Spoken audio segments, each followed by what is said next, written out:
Hello everyone, and welcome back to the channel. In today's Hackerrank SQL tutorial, we'll be solving a problem where we need to query the continents and their respective average city populations, rounded down to the nearest integer. Let's first understand the data we are working with. We have two tables.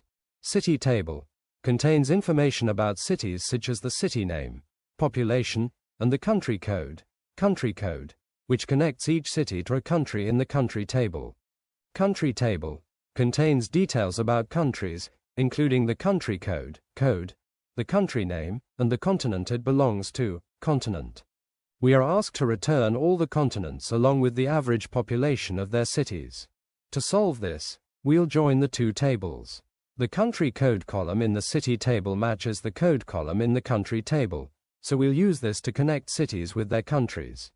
Once joined, we'll group the results by continent. Next, we'll apply the AVG function on the city populations to find the average per continent. Since the requirement is to round the result down to the nearest integer, we'll wrap the average inside the floor function. Finally, we'll select the continent and the calculated average population. Let's run and look result.